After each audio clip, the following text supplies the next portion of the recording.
Hola, ¿qué tal? Cordial saludo por acá, Ramiro Serna.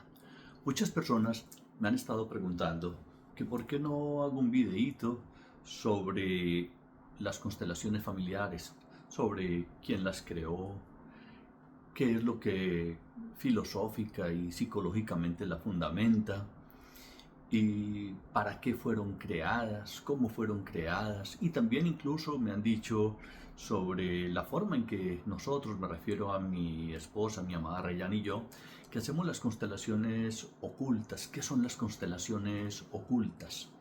Bueno, siempre digo que dar una charla, una conferencia sobre constelaciones familiares puede no ser tan difícil. Podemos demorar 2, 3, 4, 5 horas y al final de la conferencia la gente no entiende un carajo.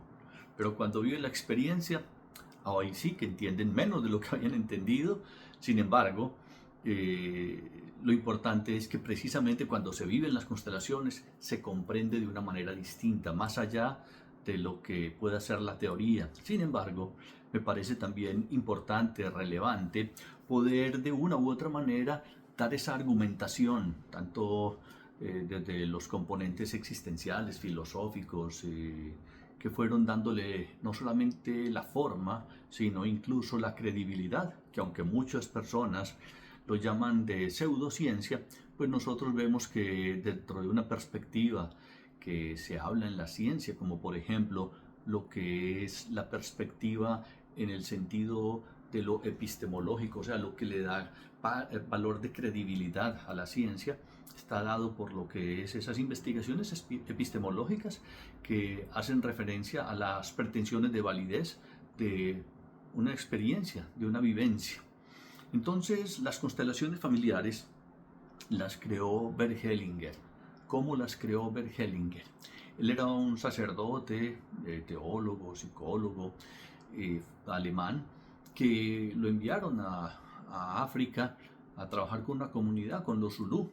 Y él de pronto iba con la pretensión, con la intención de querer enseñarles un montón de cosas a estas personas, pero fue descubriendo que en esa comunidad las personas eran bastante saludables, que las personas allí respetaban mucho la parte de la jerarquía. La palabra jerarquía, por etimología, quiere decir un orden divino. Per Hellinger entonces, observando a estas personas, viendo, como les decía, esa coherencia, esa integridad, esa salud física, emocional, psicológica de ellos, se dio cuenta que más que enseñarles iba a tener que aprender mucho de ellos. Y cuando él iba descubriendo la forma de vida de estas personas, entonces se dio cuenta que ellos respetaban mucho precisamente las conexiones familiares. Me explico, que el padre ocupaba el lugar de padre, el hijo ocupaba el lugar de hijo, y no lo que pasa en nuestra sociedad occidental, en muchos sistemas familiares donde uno de los hijos, si el padre se va, si el padre muere, quiere ocupar el lugar de ese padre. Entonces ahí hay un desorden. O por ejemplo en las parejas, y Rayán y yo lo vemos claramente, cuando empiezan a asumir roles que no les corresponde. Por ejemplo, él empieza a ser como un padre para su mujer, o ella una madre para su compañero. Entonces hay un desorden, incluso hasta a nivel inconsciente se utilizan términos que no son para nada convenientes y saludables dentro de una dinámica, de una relación de pareja. Por ejemplo, él dice mi bebé o mi hija, y ella le dice a él papi, o le dice mi bebé también. Entonces ahí se empieza a alterar el orden.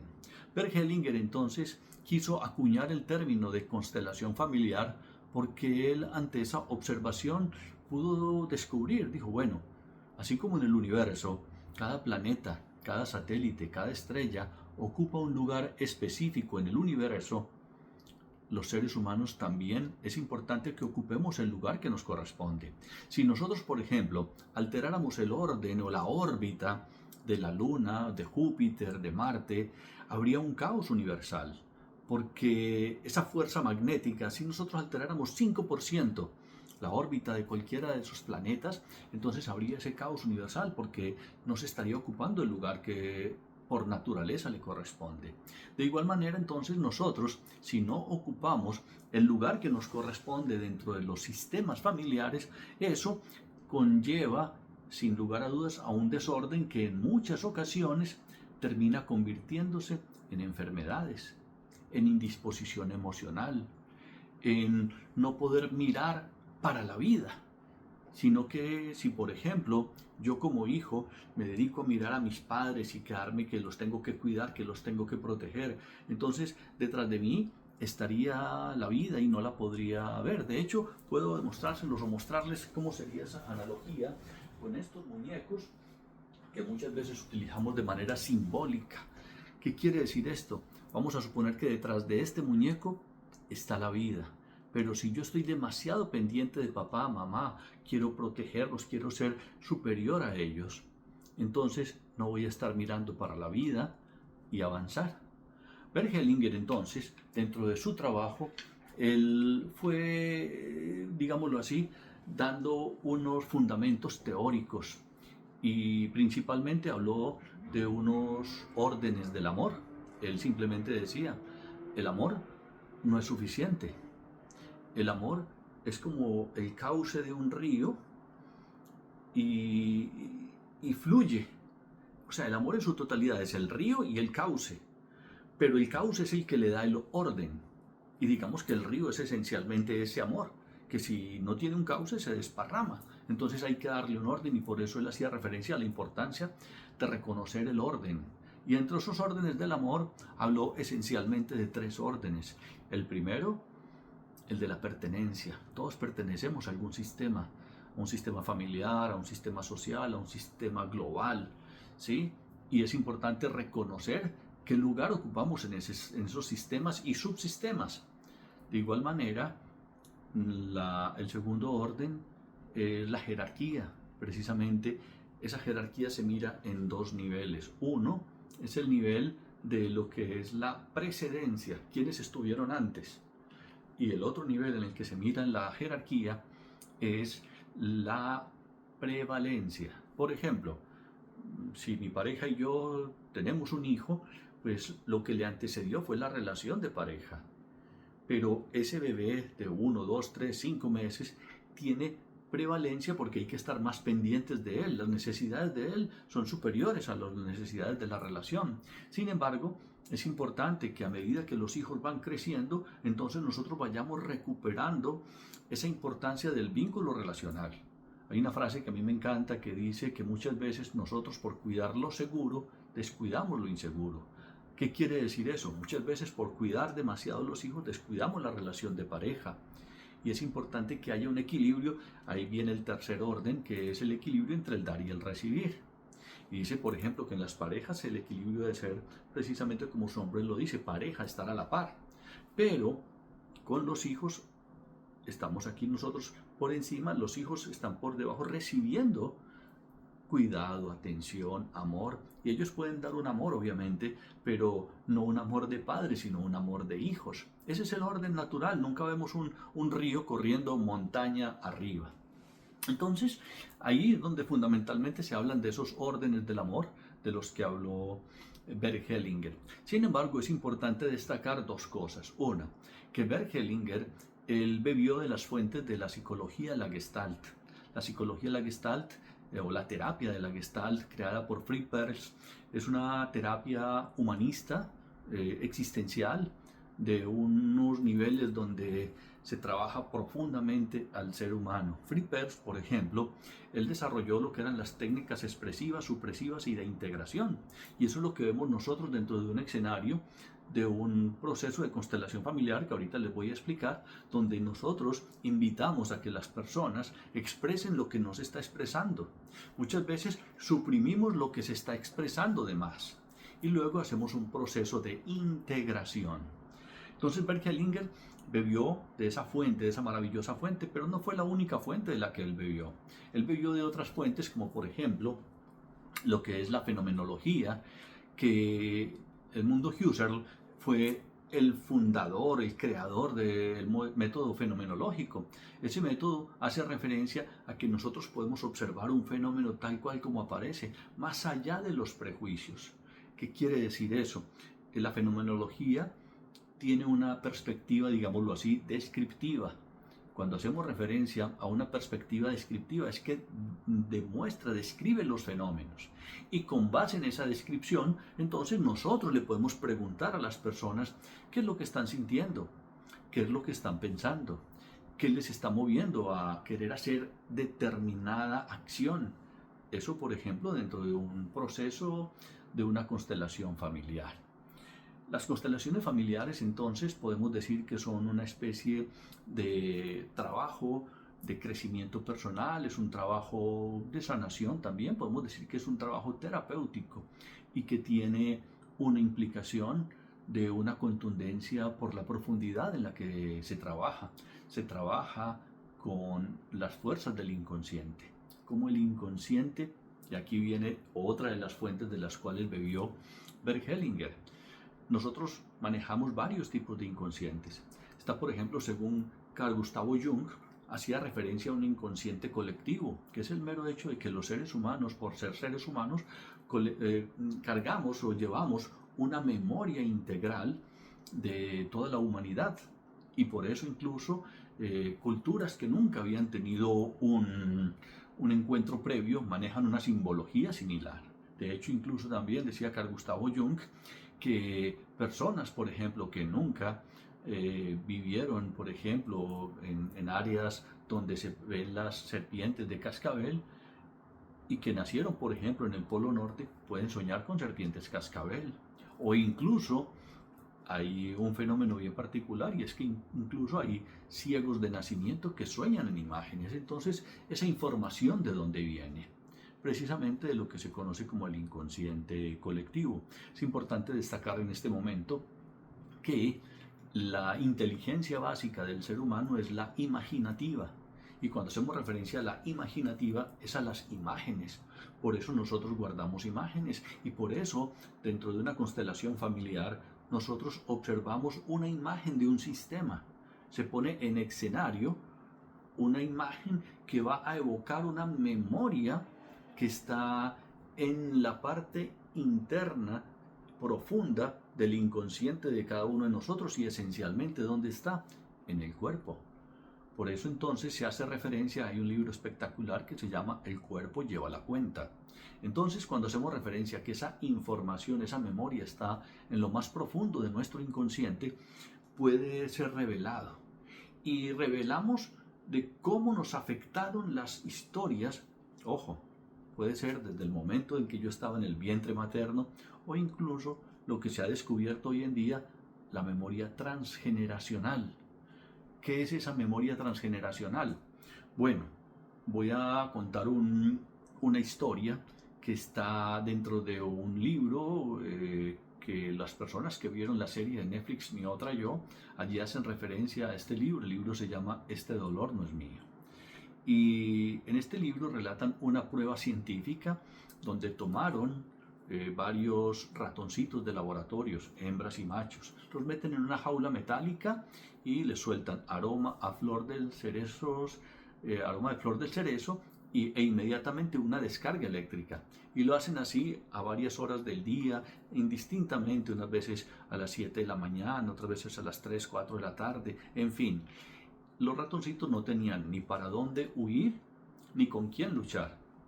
Entonces los fueron traumatizando. Era una descarga eléctrica no para matarlos, pero sí para traumatizarlos. Y lo hicieron sistemáticamente por 3 meses, ¿sí?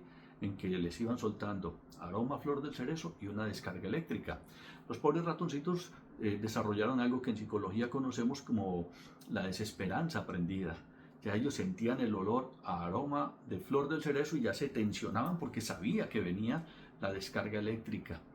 Después de 3 meses sacan a estos ratoncitos de esas jaulas, los llevan aparte, eran ratoncitos hembras y macho, los ponen a reproducirse. Entonces esos tienen hijos, los hijos tienen hijos, los hijos de los hijos tienen hijos, los hijos de los hijos de los hijos tienen hijos, y así por varias generaciones.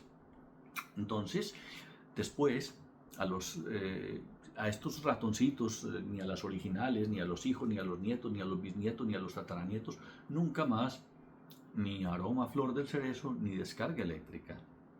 pero luego toman la cuarta, quinta generación, los llevan aparte, le sueltan aroma a flor del cerezo y se estresaban tanto como las tatarabuelas y los tatarabuelos. Y entonces se preguntaban los científicos, pero ¿esto cómo se da? Porque nosotros genéticamente heredamos el color de piel, la estatura, el color de los ojos, pero los traumas también se heredan.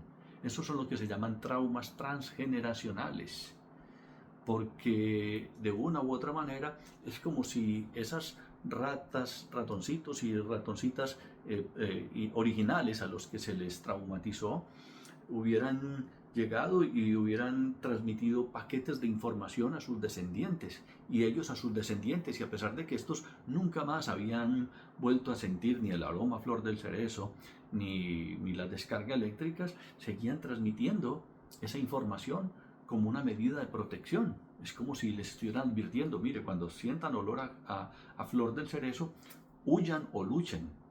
Entonces, luego se hicieron investigaciones con los descendientes de los judíos que estuvieron en campos de concentración, donde se les ponen mensajes subliminales y ellos empiezan a estresarse tanto como se estresaban sus tatarabuelos.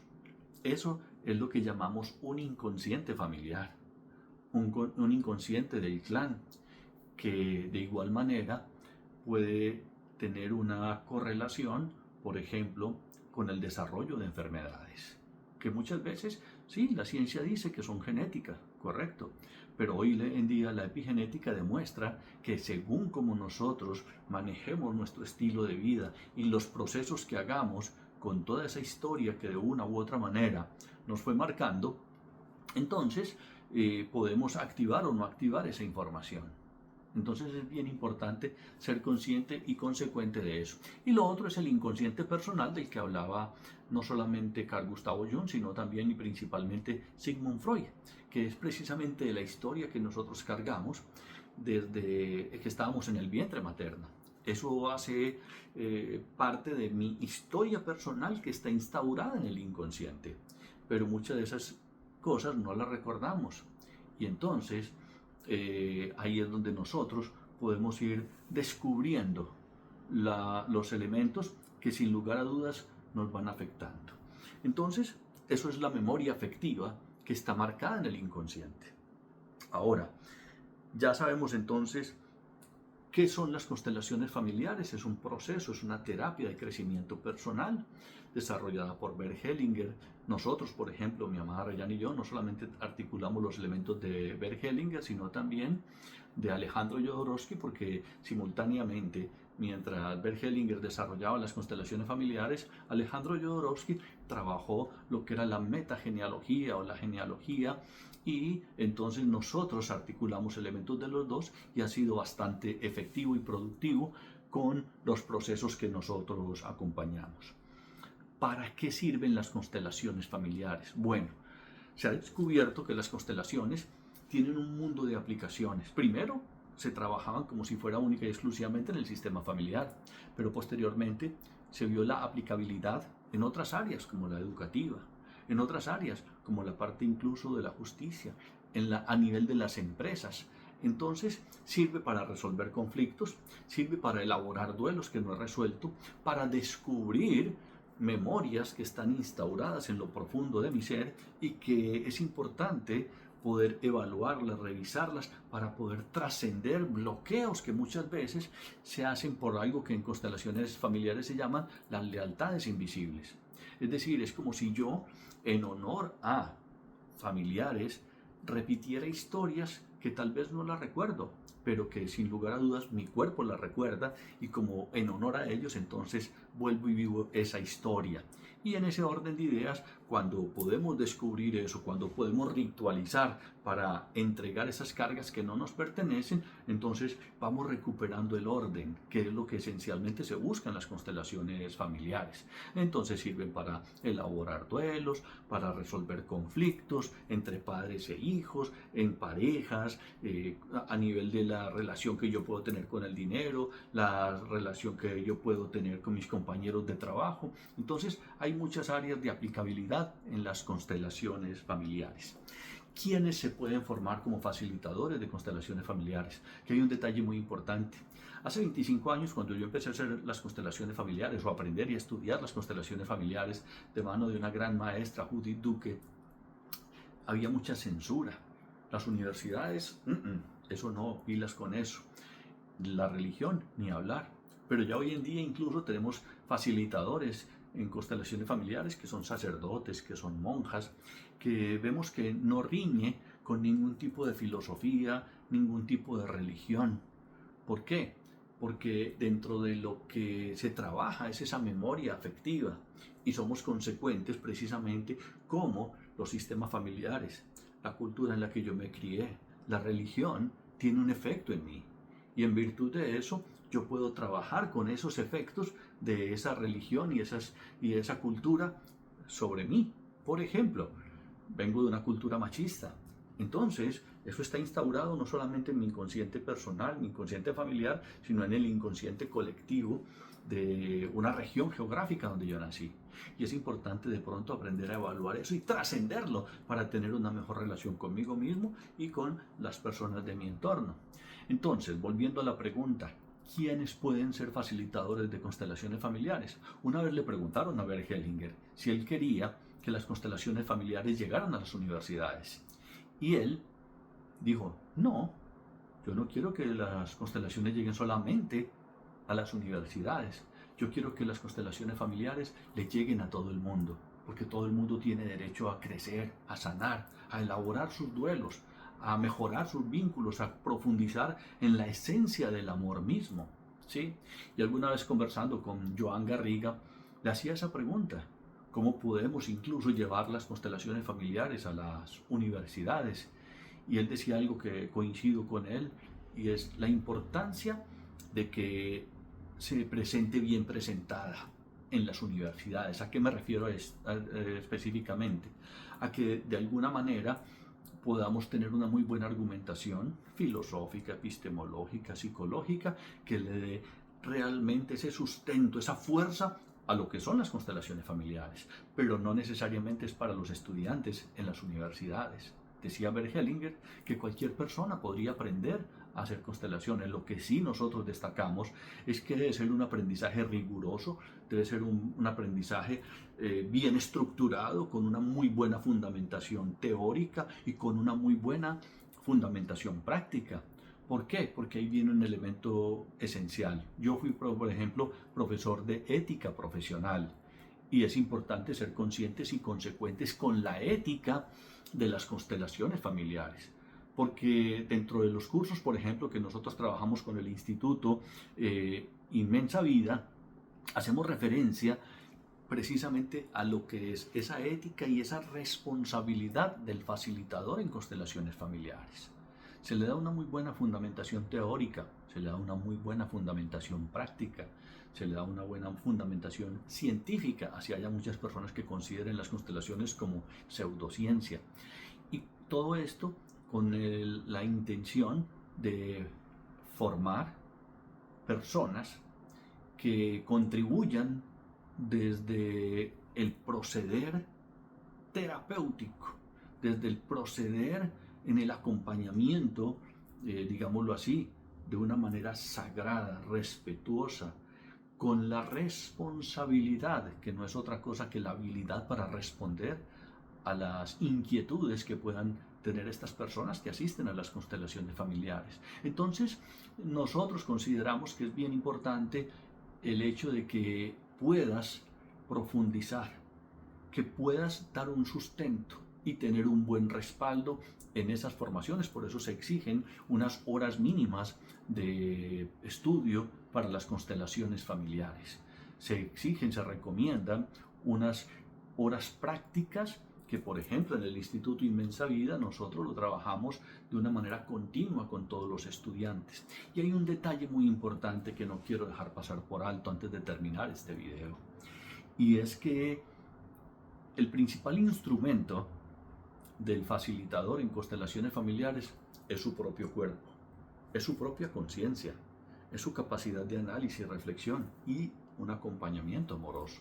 Por eso nosotros con los estudiantes trabajamos primero que todo y antes que la misma teoría con el mismo estudiante.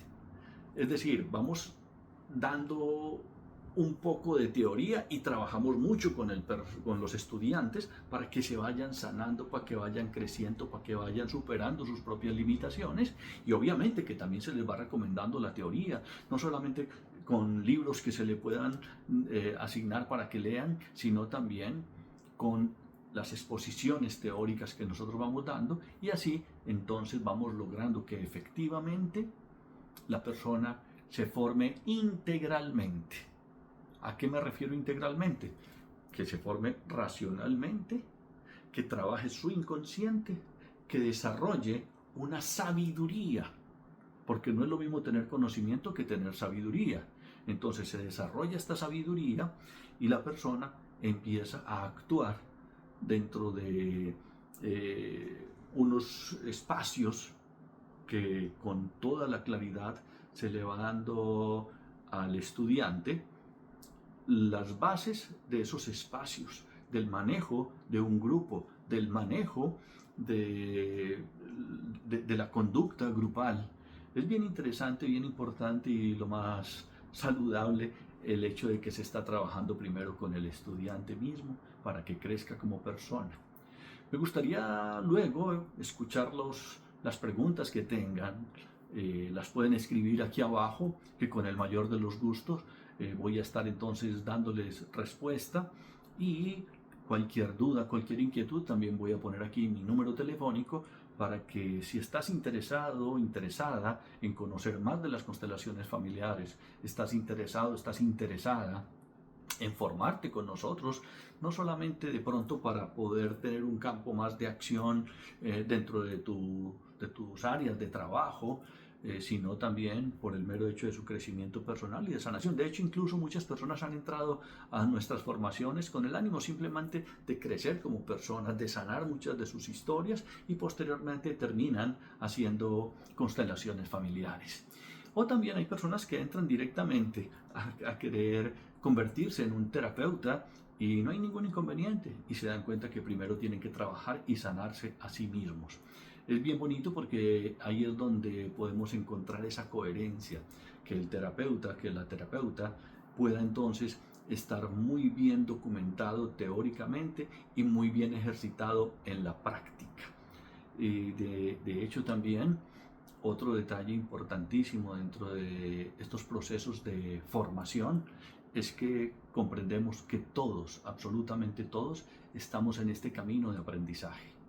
¿Qué quiere decir? Que nosotros como profesores, o mi amada Reyán y yo, que somos coordinadores de la formación para la comunidad hispanoparlante del Instituto Inmensa Vida, también estamos dispuestos al aprendizaje y al crecimiento personal. Porque como lo digo regularmente en las constelaciones que yo hago, cada vez que un ser humano crece, evoluciona y trasciende, es la humanidad la que está creciendo, evolucionando y trascendiendo. Y el día que yo no tenga nada más que aprender o nada más que sanar, estaría listo para entrar al reino de las carnes frías, y quiero que eso todavía se demore bastantico. Bueno, cualquier duda, cualquier inquietud, aquí estaré muy pendiente a los mensajes, a las preguntas que ustedes vayan haciendo. Un abrazo.